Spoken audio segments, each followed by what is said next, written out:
Welcome to the ONElife Church podcast, where we learn to live in grace and truth.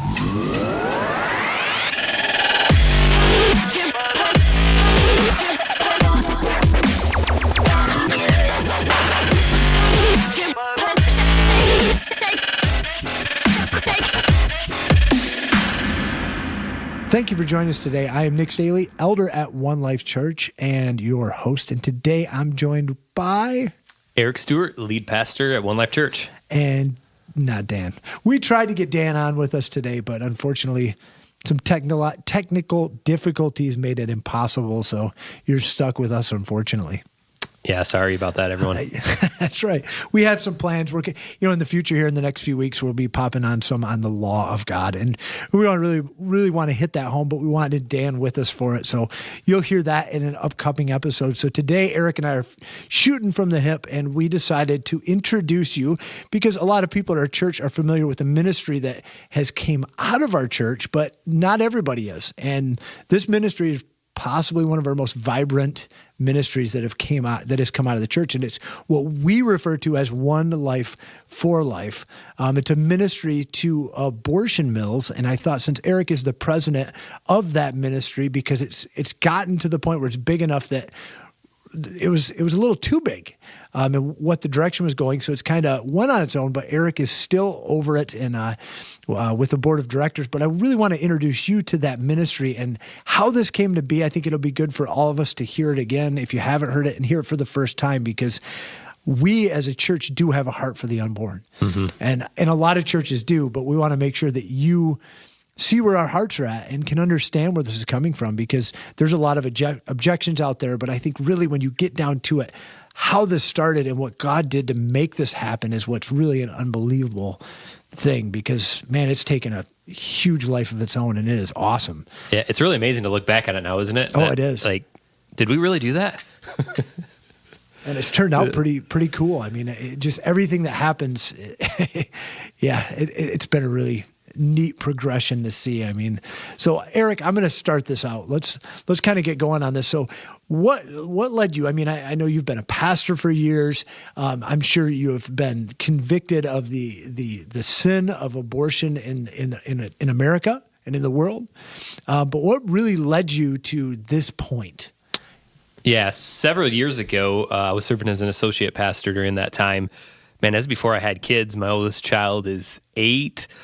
So 9-10 years ago, I attended a banquet for a local crisis pregnancy center. Now, going into the banquet, obviously I was a pastor. I was a Christian. Like, I hated abortion. I was against it. However, I was very apathetic to it, really. Like, it was kind of like out of sight, out of mind. And I remember when I first went to that banquet, a couple key things happened. One is it was brought to my attention that like abortions are really happening, and they're happening in large numbers. Two, another thing that I realized was it was happening in my own community, in my own backyard. And then the third thing I realized is there is something I can do about it. And at that point, the something I did during that time was I started volunteering with that local crisis pregnancy center. Did that for several years. I remember I preached through a series of messages at my church on Wednesday nights. I pretty much preached every Wednesday night at that church. One of the key passages I preached on was from Proverbs 31, verses 8 and 9, which says, "Speak up for those who have no voice, for the justice of all who are dispossessed. Speak up, judge righteously, and defend the cause of the oppressed and needy." Those were some key verses that I preached through. And man, I did that for many years. And then I really came to a point where I started realizing, like, man, I feel like there's more that I can do. Like, I love these pregnancy centers. I love what they're doing. But the vast majority of abortion-minded women, that they come to a fork in the road. So the fork in the road is they have two options. Like, to use their verbiage, which I don't believe in it, they would say, I have an unplanned crisis pregnancy. Now what am I going to do? Now, we know that's a planned pregnancy because in the sovereignty of God, he knit that child together in their womb. But from their point of view, and they come to a fork in the road, and the two choices that they have if they're not sure that they're going to keep their child is, one, they're going to go to a local crisis pregnancy center, or two, they're going to go to a local abortion clinic. The vast majority of moms are not choosing to go to these pregnancy centers that are well-resourced and ready to hold. They're just not going there. They're going to the abortion mill. So it's like, man, like I feel like there's so much money and resources and all of these things in these pregnancy centers, which is awesome, but we got to get the moms to go there. So that's what started going on in my mind. And man, I started thinking like something more has to take place. And it was during that time, we had actually started ONElife Church as well. We had planted the church, and we're still not big, but we were really small then, actually. And I think we were like 75, 80 people. And I came across Jeff Durbin's ministry through the End Abortion Now ministry, and I started watching some videos that they were doing, and what they were doing is they were going on site at the local abortion mills, and they were speaking to the moms. They were pleading for the life of the mothers. And to be quite honest, when I first saw it, I was like, well, I know I need to do something else, but that is definitely not it. I don't know if you had the same feelings, Nick, but well, you've been a street evangelist for years, so maybe, yeah. Yeah.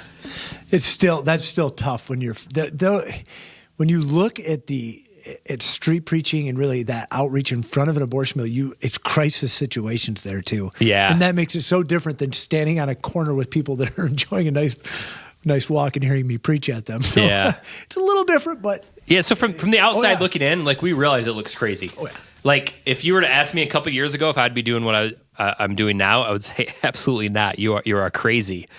But that was my first reaction. But then I started watching it and I started seeing the interactions, and I was like, I had that John Piper moment. I don't know if many people know this, but John Piper back during the rescue movements, it was basically the rescue movements were hundreds of people sitting down in front of abortion mills and not letting them go in, and they got arrested for it. And many pastors were speaking out against it, saying that's wrong, you shouldn't be breaking the law, so on and so forth. But John Piper looked at it and he said, you know what, that's right. And he went and did it. And I kind of had that same kind of experience. I'm like, man, that's right. If we could go back to the American slave trade, how many people would have loved to have Christians, gospel-centered Christians, standing at the places where these slaves are being sold, at these auction sites, at the point of injustice, and say, no, this is wrong, don't do it. It's like, man, to go to the point of injustice is the right thing to do. And you mentioned a appropriate word, and go to where the crisis is. We're crisis interventionists. So just coming to that, I'm like, man, that's right. So what we did is we sent a couple of our guys from ONElife Church, James Carr, Justin Phillips. We sent them out to Arizona to get trained at the End Abortion Now conference. And man, that is when everything changed. Like that lit a fire under these guys, and really that's kind of where the ministry really started to take off.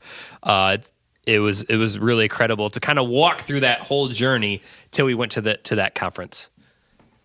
You know, so those guys go to this conference. You got two guys, full-time working. I mean, they're good, faithful church members. They're good, faithful Christian men. They were leading in the church. They go, and I'm telling you right now, they came back different.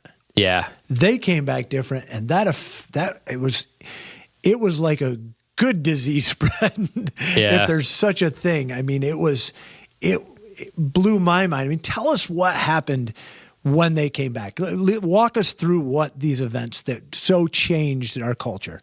Yeah, so we had began to lay out a plan, like that we were gonna raise some funds, get a full-time missionary. There was some money that God blessed us with, like before we launched the church, that we were able to fundraise, and it was in a vision fund. We're like, all right, we'll take a percentage of that, get this ministry going.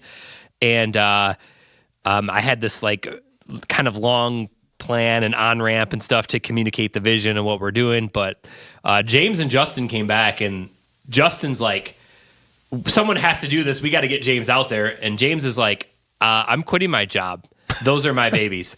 So they came back on Saturday, and then on basically that Sunday, we were like making a decision.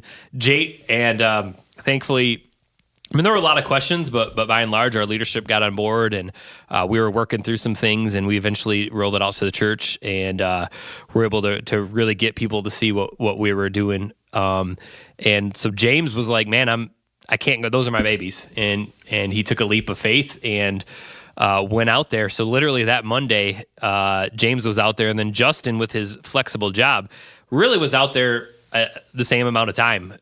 And it was really, really an amazing thing. And then we communicated to the church, answered some questions. I know it looked crazy. This is not like a normal thing to do, but I had a real strong conviction, like, no, this is right. God is calling us to do this, and I cannot turn back on this calling. Like, this is what we have to do. There are babies in our community that are dying, and these mothers, a lot of them just feel like they have no hope. They have no answer. And is not the message of the gospel a message of hope? And that's what we go there. We go there to just have conversations. We're not yelling at them. We're not angry. We're there to have conversations with mothers and fathers who are many of them are conflicted, and we're offering them a true choice, because that abortion mill is not offering them a choice. They're pro-death. We're offering them the true choice and saying, God will provide with you. God will walk with you, and he sent us here to be with you. And we're there to minister to them and share the gospel to them, and point them to the message of Christ and the gospel, and point them to choose life. And we're there to shut down that abortion mill. So walk me through this. What makes this ministry different from other ministries? Because there's a lot out there. You talked about pregnancy centers. There's a lot of good, faithful people working in those pregnancy centers, and they're doing great things. I don't want to take away from that. But what makes this different than anything else out there? What makes it different from just a guy on the corner preaching the gospel? Yeah. Walk us through like a day-to-day, what it looks like, and a big vision of this thing. What's it going to happen with this in the future? What do you feel God is going to push it towards? Yeah. Okay. So I'll start with what makes us different. So here at our church, we say that ONElife Church is a community of grace and truth. That's why even introing this podcast, we use those terms, grace and truth. And it's from John 1:14, where it talks about the Word became flesh and dwelt among us. We beheld his glory full of grace and truth. So Jesus was full of grace and truth, and then as his church, as his bride, we're called to emulate that. And what makes our ministry different is we really try to walk that tension of grace and truth out there as well. So here's what that looks like: is we're not there to yell at people and to make them feel like less of a person and to yell and scream and get in fights. We're there to have conversations. So we call a mom over. Justin, who's out there now, he's our main lead missionary, man. He is fantastic at this. He pleads with moms. Mom, come talk to me. Just one moment. I have a free gift to give to you. Come talk to me, Mom. Before you go in there, let's just have a brief conversation. Just come over. And that's really all we're trying to do is have conversations. Now, when we have conversations, we're very soft. Our tone is soft, but we will say the truth. Like we'll ask questions sometimes, like, why do you feel like you need to murder your child? And when you say that term, man, that changes their mind. Or I know Justin Phillips taught me this one. This is one we use quite a bit. Is a lot of times these moms will come and say, I have 4 children. So I just can't imagine I can provide for another one. So we'll ask her the question back and say, well, you have 4 children and you're gonna murder the one to be able to provide for the 4. Why not just kill the 4 and then you'll have more resources to provide for the 1? And they'll be, wow, that's crazy. Why I would never do that. It's like, no, that's exactly what you're doing.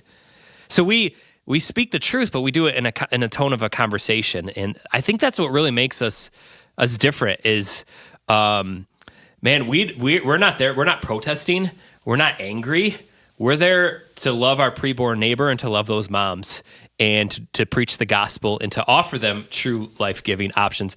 And what else makes us different is we connect them with the pregnancy center that we're partnered with. And we have their church to surround them. We have our church. So we're playing offense and defense. This is a comprehensive view we have. We're there to save the baby, but man, we also want to see them come to know Jesus, to embrace a biblical worldview, to really grow in their faith. So day to day, what? Tell me. So every day there's somebody at the mill. What's in every hour they're open? What's the rationale behind that? I mean, what do you see? Why? Okay, so every hour they're open, there's a couple reasons. One is if they're that committed to killing, we should be that committed to giving life. So that's one thing. The second thing is like at our clinic, they don't kill every day. So there's info days. Info days, that is where a mom comes in to just get information. She's still making the decision. Absolute best day to have conversations because they haven't made up their mind. They haven't put money down yet. And so being there every hour like that, we don't miss anyone. There has been times, Justin has told me, where it would be 4 minutes before close. And a mom would go in, would come out, and he would. So at this time it would be after close. Now she goes in before close. It's after the normal closing hour. They're there. The mom comes and talks to them and chooses life. So it's that extra commitment is really the difference maker. 4 minutes before close to be there every hour, but we're also there every hour to let the workers know that Jesus has sent us here to be a witness to this evil, and we're going to be here every day until this place closes down. That's awesome. Before somebody goes, okay, you guys are out there judging women. You hear all that, but Christian, and I'm speaking to you. I want you to hear this. Eric, tell us about some wins. I want to hear some wins. Tell us some stories because there's so many, and I know a lot of them myself, but it really, you can think we're out there, you can think things aren't happening, but man, there's been some huge wins. Like, how many babies roughly do you think have been saved? And tell us about one of those stories. Well, let me answer that question by telling you a story of an interaction Justin and I had last Friday. This lady, she's the driver. She's not the one there to have the abortion. And right away, Justin was calling out to her during this time and calling out to the mom, saying, "Mom, come talk to me." And this lady just started staring at him. And it was just really weird. She kept staring at him. And then she went in and she came back out and she was smoking a cigarette. And as she was doing that, Justin was pleading again. And she started kind of going off at us, cussing at us, swearing, saying what we're doing is poopy, except for using the other, and Justin is, man, he's so good at that. Just so calm. Say, no, I think what they're doing in there is the problem. And so over time, I mean, she was angry. And so what she kept presenting to us, these what if scenarios. What if this mom was raped? What do you think about that? She said, what if these kids are going to be born to drug addicted people? You don't know these mom situations. She kept presenting these negative what if situations to us. Finally, at that time, I interjected and I said, "Ma'am, you're saying the what if in the wrong direction. What if there have been over 60 moms and dads who came here and were conflicted with this decision and felt like they had no other option and no other hope. And we were here to offer them that hope, and they are so glad that they chose life for their child. What if in that direction?" And that completely softened her. And I just say that to say this, when we talk about the wins, there are so many. There are some women that go there and they're hard-hardened, and there's dads there that are hard-hardened. But there are some that are conflicted. They literally, I'm not excusing the sin, but they feel like they have no hope. Man, I can tell you of so many. A few. There was a lady that came up to Justin this past week that Justin and I had spoke to a few weeks ago. We caught her as she was in her car leaving. She was one of the ones that had 4 children, and she was trying to deflect us and trying to get us to go away. And we started engaging her, and she started weeping there. She's like, "Why did I stop and talk to you guys? Why did I stop and talk to you guys?" She came back this past week and told Justin she's keeping the baby. The baby's born in February. Oh, that's awesome. So there's stories like that. I think we're at like 64, around 64 saves to date of just stories of women who felt like they had no hope. They had no other options. And we were there to say, no, there are other options. We're here for you. God will provide for you. So. Yeah, I remember the first time we really held babies. It was the twins. Yeah. That were saved, and we didn't even know it was a save until later, and there's a big story to it, which you can find on our Facebook page. One Life for Life's Facebook page has that video. It is fantastic. We put together, but to see and hold those children, I mean, it's one thing to stand apathetic to it, and it's another thing to just know it's wrong, but it's another thing to engage. And then when that baby's held, I mean, those wins are incredible. I mean, bring tears to your eyes. Yeah. It's funny sitting here, I'm like tearing up over it because it just to think back on that time is it's so moving to know that this child was saved from death to the glory of God. Yeah. So that's awesome. Those wins are just so great to be a part of. Yeah. And one other specific one I can think of too, when you talked about the twins that triggered in my mind is Jaleesa. She was literally homeless. This was back in the winter. And she's like, how could I have a baby? I don't have a home. But through the witness of our guys, she chose life, and it ended up getting connected with Miss Helen at Impact Pregnancy Center. And we got her connected with Judy Clymer with the Right to Life. It's not part of the national network. It's a local Right to Life network. And then through their contacts, we got, and us as well, we got so many other churches connected.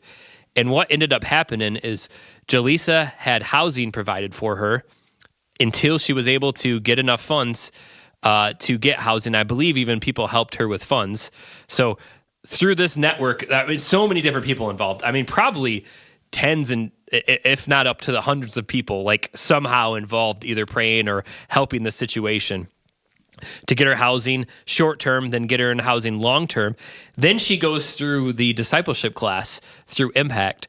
Now she's a member of the Kingdom of Heaven Ministries. As far as we can tell, came to faith in Christ as part of their kind of discipleship program. It's like Nick, if that's all that happened, would that not be worth it? Oh, absolutely. I mean, one child saved. If you go back to Nazi Germany, and if one person was saved by hiding them in a basement, it was a win. And the same applies here. Yeah. A child is a child. It's imago Dei, created in the very image of God, worthy of dignity and life. We are not God, and we do not have the place to take life like that. So it's an awesome thing to see and be a part of. Day to day, as we see, and Justin and I have been friends for, we were talking about the other day, almost 20 years, and I've known him forever, and he's our guy that is there every day. And to see how God is, even just being there every day, God has moved in him to make him, to watch him rise up. I mean, I love the dude. And to get a guy who a girl, doesn't matter, out in front of an abortion mill and do that, you could see the discipleship happen. And James has been a crucial part of it, of seeing him raised up. So it's really been a really, really great ministry to see take off. And heck, this last year we had a banquet for it, which was fantastic. We raised a lot of money for this. And we're planning on doing more of those too. I think every year, correct? We're going to still do one. So, we're doing one on March again. So we've got these opportunities. If you're listening to this, and we're not done with this conversation yet, but if you're listening to this, there are ways to plug in to support this ministry and what we're doing, and even get we're not just, this ministry is not just there to one abortion mill. What is the big vision of this, Eric? What do you see this in 5 years from now? So there's 720 surgical abortion clinics across the country, roughly. It's hard to keep track of that exactly, but as far as we can tell from our research, there's 720. Our goal is to have a red tent set up out in front of all 720 with funded missionaries interposing every hour, every day that the place is open until the place closes down. And then imagine the power if we have that each red tent is building a community of like-minded people around them to support them. And imagine what we can then do with a massive community like-minded to really end abortion in our country. So first, it's rescuing babies on site. Second, it's building that community. Then as we build that community, start pushing legislation and things like that to get this evil out of our country. That's what we're doing. Justin Phillips and I trained a guy Monday night. He's in Texas. He's in the early stages of, we're really trying to fine tune some training to do this, but he feels called to get out there. And this week he's doing research. He's doing investigation. We're meeting again next week. We're doing weekly conference calls to do some training. And so it's very likely in the next couple of weeks, we could have a guy in Texas doing this. So, and there's another guy in Detroit that we're talking with. There's another guy in California. So some good things happening. My radar is focused on Beecher Road. As soon as we get things really established a little more here at Flushing and really feel comfortable, it's like, man, Beecher Road's next. Because then we can double our saves in Genesee County and start building our community around that as well. So that's what we're doing. McDonald's had a vision to have a store across every church across the nation. We have a vision to have a red tent across the street from every abortion clinic across the country, the Red Tent Revolution. In case you heard two terms you didn't know there, Flushing Road and Beecher Road, I'll just break you down on this. We're in Flint, Michigan. In Flint, Michigan, there are literally 2 abortion mills. If you were to go straight across, there's a river in between them, straight across maybe a mile apart, mile and a half. But it's literally around the corner from this. And right now, we're not there, but we're coming. And that's the good news. Even in most big cities, and you're going to see abortion mills in multiples. So, because we're only 100,000 people in our city, 425,000 in the county. Mm-hmm. Like that's small compared to some of these other cities. Oh, big time. And and before I get to the next question, I just want to point something out. There was an unintended result of the ministry to ONElife for Life is what it has done to that community, because typically abortion mills are in repressed areas that are inner city where the money's not there, because they're going to make money off people who think they don't have money to provide for a kid. But needless to say, that little area has heard the gospel so many times. It is truly amazing. If you ask me, if you're in Flint, which if you look up Flint, we're one of the most violent cities in the country. I'm telling you, that little area right there where those guys are at is one of the safest places to be, especially from whenever that abortion mill is open, because you know what? There are people there watching. I was there one day and a lady ran into a car in the parking lot. And I happened to have my camera on me, and there's a security guard out there. And Jason, the security guard, was just, whatever. I snapped pictures of the license plate for that woman. She was, as far as I know, she gave that to the police and was probably able to catch the person. Your eyes on the community. Right, a simple thing like that made a big difference to that lady. And the gospel getting out there is it. So some of the, and if you are considering this, trust me when I say that this ministry will change your community as well, not just shut down that abortion mill. That is the first and foremost goal, but the gospel getting out, it affects everything. So, So Eric, let me ask you, typically you get objections. Objections happen a lot. So the first question I have for you is, that people will raise to you is, what are you doing for these moms? You're just preaching at them, screaming at them. You're not helping them, are you? Yeah, and that's a common question we get from our brothers and sisters in Christ. So let me answer it, and understand when I answer it that I've walked through the same thing and I answered the same question, but my answer is going to be very direct. The number one thing we do for the mothers is to help them not murder their children. That is the number one thing we do for them. If they go through and they if they hire an assassin with several accomplices to organize that assassin coming in, if they do that and they murder their child, that is something that will haunt them for the rest of their life. It will have devastating effects psychologically for them, physically for them, and spiritually for them. So the number one thing we can do for them is to help them not murder their child. Now, our team, we're ready and willing and able to do a lot of other things, but I'm not even going to talk about that, because until we get this point, we don't get this ministry. Because these women, they might have financial problems, they might have other issues going on, but committing another sin, and such a grievous sin, does not help them at all. It only makes their problems and their situation worse. The only thing that will make it better in that situation is if they choose life for that child. They can give the child up for adoption even, which in our community in Flint, that's almost like a cuss word.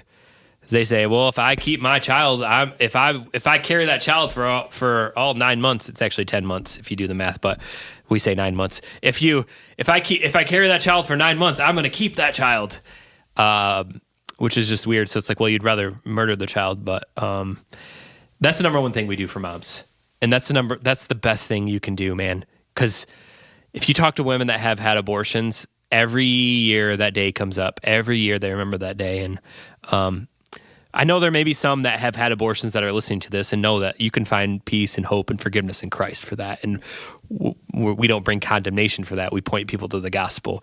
But imagine if you have had an abortion, you know what it's like. You know how it feels. So how thankful you should be that there are people out there trying to help people not feel that same way. So how about this one? So there's, you hear over time that, well, even looking around in Flint, there are 3 different crisis pregnancy centers. There's lots of ministries out there that are doing something like this, something along the same line of it. Why start something new? Why do something like this? I mean, it doesn't make sense because we've already poured millions of dollars into said pregnancy centers. Why not just get involved with them? Yeah, good question. So I kind of briefly touched on that earlier, but if to give someone a visual, I know you're just listening to this, draw like a V. Think of a V in your mind, and then put 3 dots at each point of the V. So at the bottom of the V is the woman that's pregnant. At each point, at the top of the V, at one point you have the pregnancy center. At one point you have the abortion mill. Like I said earlier, the vast majority are not going to the pregnancy centers. They're just not. Like statistically, they're not. We've stood in front of the abortion mill where they've murdered 20 to 30 babies a week. And then that's not even, so they're seeing 30 to 40 people a week at these abortion mills. They're not getting that kind of traffic with abortion-minded people at the pregnancy centers. So like, we're not competing with anyone. We're there to help them and just let these moms know, like, hey, there are other options for you. There are other choices that you can make. There are other things that you could do. Could I answer one more common objection I often hear as well? People will say things like, let's say a church is looking to get involved and we'll be talking to them and they'll say something like this. Well, there's so many different good ministries that our church could get involved with. Yours is just one of many good ministries. Here's my answer to that. This is not a good ministry. This is a terrible sin. This is the American Holocaust. I almost, sometimes I feel weird calling it a ministry. Like, I don't even know if we should call it a ministry. Like, we're there to help, to help try to make sure children don't die. That's what we do. So I don't put this in a category of ministry.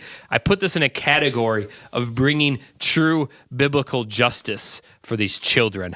That every Christian should be involved with it some way. I'm not saying everyone should be on site at the local abortion mill. I'm not saying that.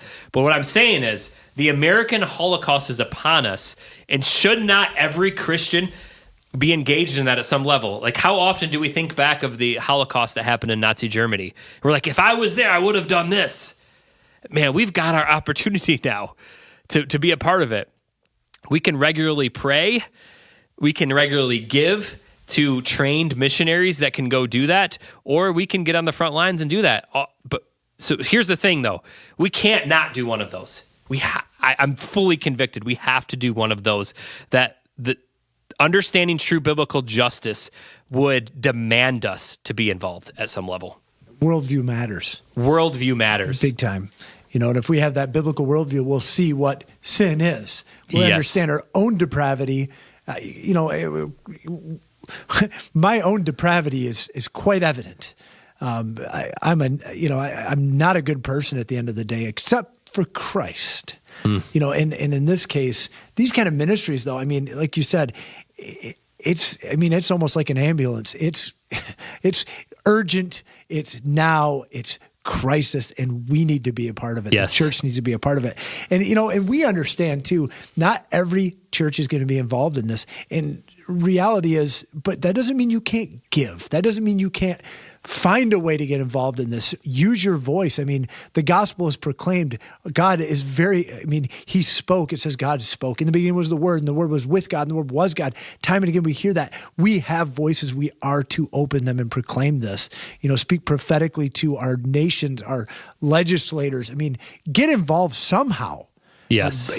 Charles Spurgeon, and I love this quote by him, and I happened to run into it in the book I was reading not too long ago. Brethren, do something, do something, do something. And I think that's what the church needs to do, is wake up and say, we're not going to get this through legislative means. It will eventually happen, but hands on the ground, grassroots, that's going to make a difference in our country. That's going to stop abortion. And I'm telling you, if you're listening to this and you're an abortionist or in any way involved in those ministries, your time's coming. You're going to be looking for a new job soon. You can see it if you just tooling around on Facebook in the circles I run in.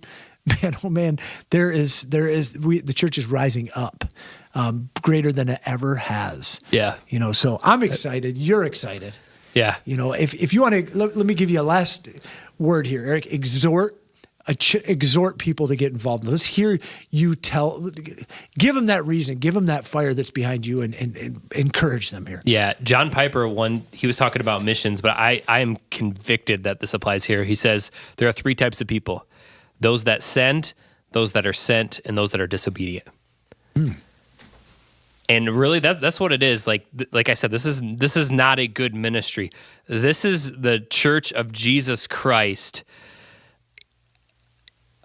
coming and caring for the most vulnerable orphans in our society and culture. James chapter 1 says that true religion is caring for the orphans and widows. The most vulnerable orphans in our culture today are these orphans in the womb of their mothers, because they're still there. They're alive in their mother's womb, and their mothers have turned their back on them. They have let go of their covenantal responsibility as a mom. At that moment when that happens, they're orphans. So if we want to care for orphans, man, go on site or support someone going on site at a local abortion mill and love on those orphans. And I believe that we will see the Church of Jesus Christ bring ourselves under God's blessings. Right now, the blood of the land is crying out to God, and we are under judgment.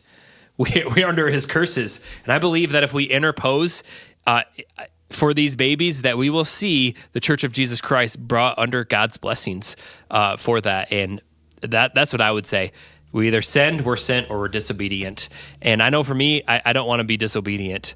I want to be used of God, and I want to look back at my life and say, you know what, like I took the American Holocaust. Like I did something. Like I might not have been the best thing. I might not have done everything, but I did something to try to stop the American Holocaust from continuing on. Amen. All right. So with that, we want to thank you for joining us today. We really hope this content has been edifying. It pushes you on to holiness, and it gets you wanting to be involved in the fight for babies. Yes. I'm telling you right now, you hold one of those babies, it will change your world. It's one thing seeing a picture, but holding them, there's no greater joy. So first off, I want to give a shout out real quick. We don't have sponsors.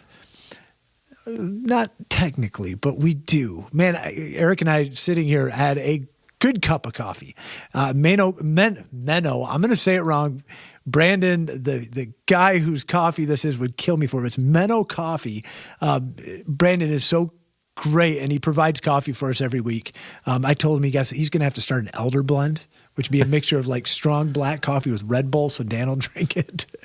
No, but we really want to shout that out. You can check out his coffee. It's at mennocoffeeco.com. It's MENOCOFFEECO.com. Go on there, man. Support this dude. If you really like the content we're putting out here, he's keeping us awake for this thing. If it wasn't for him, I think I would be sleeping because I've been up since early. I mean, when you see someone that loves what they do so much, like he really views it as he's providing a service for people, and he takes great care in the coffee and the blending process and everything. And he's just a good brother, man. And he's a good brother, and he loves to provide good coffee for people to enjoy.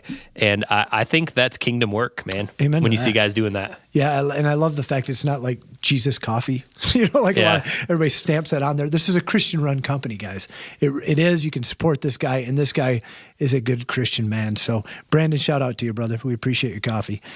So, with that, our church's website, hisonelife.com. You can connect with us there. You can find out what we're doing. You can stream past podcasts. You can stream sermons. Like I texted Eric the other day, he is my favorite preacher. And if you ask me, on this planet, God has not gifted another man as well as he has him. You can find out more about the ministry One Life for Life at onelifeforlife.org. You can find us on Facebook at One Life for Life 365, because they're there 365, man. We're going to end this thing. So reach out to us, check the show notes. There's other info in there. You can shoot a voicemail to us if you have a question, an idea of a topic you want us to discuss sometime. I mean, we do have like 80 people listening to us. I mean, what a huge audience. Hey, you know what? Do us a favor too. Share these episodes. We pop them onto Facebook, on our Facebook page. Share them. If you've got it, share it with your friends. Get the word out there. I think we're putting out good content. I don't like listening to my own voice, but I think the content's good. Upcoming episodes, we're going to be talking about the law of God in a quite... That's going to be good. Yes, it is. The series on the law of God, it's going to be good. And we really want this content to get out there. We don't think we're better than anybody else. We just think our content's good.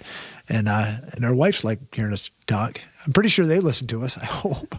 So, anywho, thanks for listening to us. Get involved. And I hope you listen to us next time. Thanks.